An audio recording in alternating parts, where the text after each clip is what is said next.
से आपको रूबरू करा रहे हैं और उसके बारे में चर्चा कर रहे हैं। दरअसल ये कल ही खबर आई थी कि कहीं से भी अब आप मतदान कर सकेंगे, इस बात की तैयारियों में जुटा हुआ है इलेक्शन कमीशन, आपका निर्वाचन आयोग। और खासतौर पर जो प्रवासी हैं उनके लिए एक बहुत अच्छी खबर होगी। देश में अब चुनाव को लेकर चुनाव आयोग ने क्रांतिकारी बदलाव का प्रस्ताव सामने लेकर आया है। अब प्रवासियों को वोट देने के लिए अपने गृह राज्य लौटने की जरूरत नहीं होगी, कहीं भी कर सकेंगे मतदान। इसके पहले प्रवासी अपना वोट या तो दे नहीं पाते थे या तो उनको अपने गृह राज्य आना पड़ता था। मतदान को बढ़ावा देने के लिए निर्वाचन आयोग ने रिमोट वोटिंग की सुविधा देने की प्रक्रिया शुरू कर दी है। अब रिमोट वोटिंग कर सकेंगे। चुनाव आयोग ने कहा है कि रोजगार, शिक्षा और अन्य कारणों से गृह नगर से देश में अन्यत्र बसे नागरिकों को इस सुविधा का पूरा लाभ मिलेगा। आयोग ने प्रोटोटाइप ईवीएम मशीन के प्रदर्शन के लिए राजनीतिक दलों को आमंत्रण भेजा है कि प्रोटोटाइप ईवीएम मशीन किस तरह से चलेगी, इसको वो देख सकते हैं। राजनीतिक दलों से प्रोटोटाइप ईवीएम मशीन के प्रदर्शन के दौरान कानूनी, प्रक्रियात्मक, तकनीकी और प्रशासनिक पहलुओं पर सलाह मशविरा करेगा आयोग। आयोग ने प्रोटोटाइप रिमोट ईवीएम की कार्यप्रणाली का प्रदर्शन करने के लिए सभी मान्यता प्राप्त 8 राष्ट्रीय दल और 57 राज्य स्तरीय दलों को 16 जनवरी को आमंत्रित किया है। कांग्रेस पार्टी ने वही आयोग के इस फार्मूले का नमूना देखने से पहले ही इस पर सवाल उठा दिए हैं, इसको कटघरे में खड़ा कर दिया है। पार्टी के महासचिव जयराम रमेश ने कई तर्कों के साथ ईवीएम की विश्वसनीयता को फिर से शक के दायरे में खड़ा किया है। वही पूर्व मुख्य चुनाव आयुक्त एसवाई कुरैशी ने चुनाव आयोग के रिमोट इलेक्ट्रॉनिक वोटिंग सिस्टम को एक बेहतरीन पहल बताया है। उनका कहना है ये एक शानदार पहल है। उन्होंने कहा कि रिमोट इलेक्ट्रॉनिक वोटिंग मशीन के प्रोटोटाइप के प्रदर्शन के लिए राजनीतिक दलों को आमंत्रित करने का जो फैसला है वो भी बेहद अच्छा कदम है।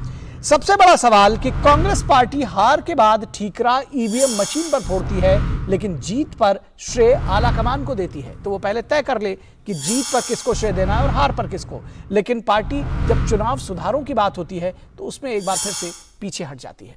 तो किस तरह से ये पूरी खबर आगे बढ़ रही है, हमारे साथ में हमारे संवाददाता ऋषि कुमार इस पूरी खबर पर बातचीत करने के लिए। ऋषि, सबसे पहले तो ये हमको थोड़ा हमारे दर्शकों को समझाइए कि रिमोट इलेक्ट्रॉनिक वोटिंग मशीन या जो प्रोटोटाइप की बात हो रही है वो कैसे काम कर सकेगा, किसी दूसरे स्थान पर बैठ करके सुरक्षित तरीके से हम वोट कैसे दे सकेंगे?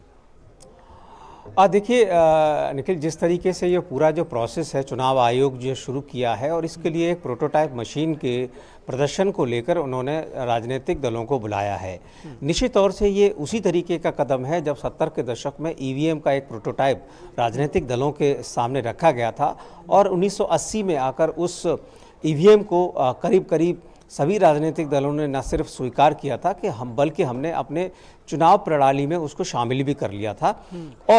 और धीरे धीरे हम इस ओर बढ़े कि आज हम कह सकते हैं कि ईवीएम के मामले में पूरी दुनिया में हमने एक रोल मॉडल के नाम पर इस सब चीज़ को स्थापित किया है और तमाम देशों ने ईवीएम को यहाँ आकर न सिर्फ परखा है, जांचा है, बल्कि अपने यहाँ भी उन्होंने ईवीएम प्रोसेस को भारत के चुनाव आयोग के दिशा निर्देश में उन्होंने शुरू किया है।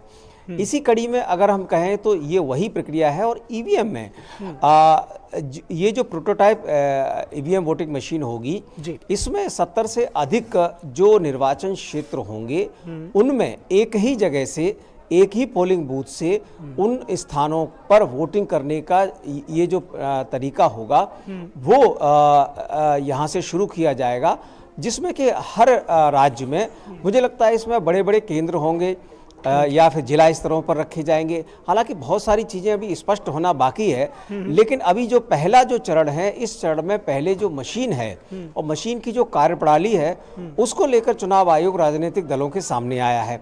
इसके बाद इसको लेकर कि भाई प्रवासी कौन होंगे, उनको मान्यता कैसे मिलेगी और उनको सूची में शामिल करने का तरीका क्या होगा, बहुत सारी चीज़ें हैं इसमें कार्यप्रणाली में इसको शामिल करने की जो चुनौतियाँ हैं। इसके अलावा जो पीपल्स रिप्रेजेंटेशन एक्ट है उसमें इसमें संशोधन करना होगा और इसके अलावा जो तकनीकी के का जो प्रसार है उसके उपयोग को लेकर जो लोग हैं, प्रवासी लोग हैं, उसका उपयोग वो कैसे कर पाएंगे, इन सब चीज़ों को विस्तार से चुनाव आयोग अभी देश के सामने उनका पक्ष आना बाकी है। लेकिन इसमें जो प्रोटोटाइप मशीन के माध्यम से वो ये बताना चाहते हैं कि कैसे हम एक स्थान से अन्य स्थानों पर वोटिंग कर पाएंगे और उस वोटिंग करने के लिए आपको अपने स्थान पर वापस जाने की जरूरत नहीं होगी। इससे दो चीज़ों का एक तो फायदा होगा, एक तो जो चुनाव आयोग का जो मकसद है कि अधिक से अधिक लोग वोटिंग बूथ तक पहुंचे।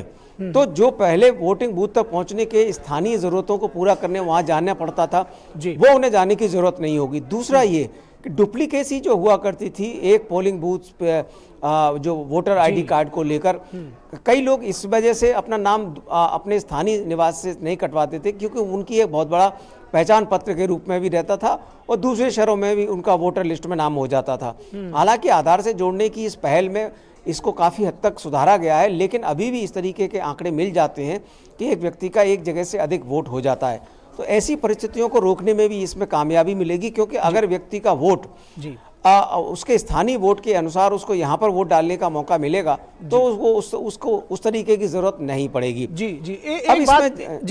एक बात समझना चाहेंगे, ये निश्चित तौर पर एक तकनीक का बेहतर इस्तेमाल है और आने वाले समय में हम ये देख सकेंगे कि किस तरह से एक जगह पर बैठा हुआ व्यक्ति दूसरे अपने गृह जनपद में, अपने गृह नगर में वोट डाल सकेगा। बेहद बेहतरीन पहल है। लेकिन राजनीतिक दलों का अगर हम रिएक्शन आपसे जानना चाहें, खासतौर पर कांग्रेस पार्टी ने जिस तरह से इस पर रिएक्शन दिया है, आपको क्या लग रहा है कि राजनीतिक दल इसको आत्मसात करेंगे या बड़ी हिचक के साथ इस पे आगे बढ़ने की कोशिश कर रहे हैं? जबकि देखिए कि पूरे देश में किस तरह से ईवीएम मशीनों के जरिए आगे बढ़ा जा रहा है, तो क्या ये कहीं विरोध करने के लिए विरोध है या सचमुच कोई इस तरह का कोई हिच है? देखिए, जहाँ तक विपक्ष के विरोध करने की बात है, ये जो पूरा प्रोसेस है, ऐसा नहीं है कि चुनाव आयोग एकदम से आज अचानक से कोई भी चीज़ लेकर आ गया। ये प्रोसेस पहले से चल रहा था और इसको लेकर भी कंसल्टेशन राजनीतिक दलों के साथ थी। लेकिन ये जो पूरा प्रोसेस है, इसके बारे में जो खबरें हैं कि चुनाव आयोग अगले लोकसभा चुनावों में इसको इंट्रोड्यूस करने जा रहा था, लेकिन जो उन्होंने तत्परता दिखाई है और उनका कहना है कि जब हमारे पास किसी भी चीज़ का प्रोटोटाइप है और अब हम चुनाव प्रक्रिया में उसको शामिल करने के लिए राजनीतिक दलों को आमंत्रित कर सकते हैं, तो उन्होंने कर दिया है। और ये माना जा रहा है कि आगामी जो राज्यों के करीब 9 राज्यों के विधानसभा चुनाव हैं, लोकसभा चुनाव से पहले, उसमें आयोग चाहता है कि इसको शामिल कर लिया जाए। तो एक तो मुझे लगता है जो विपक्ष ने आपत्ति जताई है कि इतनी त्वरित इसको लागू करने की क्या आवश्यकता है। दूसरा ये कि इसको लेकर जो ईवीएम को लेकर ख़ास तौर से जो वीवीपैट मशीन को लेकर उनका कहना है कि उसकी पूरी गिनती होनी चाहिए। अलग अलग राजनीतिक दलों ने मांग की है कि ये जो हमारे पास पर्चियां होती हैं, पहले हम उनको गिने या उसका कोई समाधान निकालें, ताकि जो ट्रांसपेरेंसी है उसको और ज़्यादा बढ़ाया जा सके। इसको लेकर आयोग ने भी सुप्रीम कोर्ट में भी कहा है कि हम इस प्रक्रिया को आगे बढ़ा रहे हैं और इसी वजह से जो पहले सिर्फ 5 बूथ तक हुआ करता था उसको बढ़ा दिया गया कि अलग बूथ को भी, और रैंडमली सेलेक्टेड बूथ हुआ करते थे। तो इस तरीके से आयोग धीरे धीरे चीज़ों को आगे बढ़ा रहा है। तो इस पूरी प्रक्रिया में एक तो विपक्ष ने उसको तत्परता को लेकर कहा है, आरोप उनका है। दूसरा ईवीएम को लेकर जो आपने कहा कि जीतने पर आलाकमान को श्रेय और हारने पर ईवीएम का श्रेय, तो ये तो जो कवायद है वो आज की नहीं है, नई नहीं है जी। ये राजनीतिक है, ये कवायद ज्यादा राजनीतिक है इन कंपैरिजन टू कि सच में उसमें कोई दिक्कत है। चलिए, बहुत शुक्रिया इस तमाम बातचीत और जानकारी के लिए ऋषि कुमार। और अब यहाँ से आगे बढ़े इससे पहले रुकेंगे एक छोटे से ब्रेक के लिए, और ब्रेक के बाद जब वापस लौटेंगे तो आपको बताएंगे कि पाकिस्तान में अल्पसंख्यकों पर लगातार अत्याचार हो रहा है, लेकिन पाकिस्तान का उस पर क्या कुछ रुख है। रुकेंगे ब्रेक के लिए। हमारा डेजर्ट आ गया पर हमारी चैंपियन नहीं आई अब तक। बिल भरने के पहले तो आएगी ना। सो गर्ल्स, क्या हो रहा है? बिल हो रहा है। चल अपना कार्ड दे। पिन दे।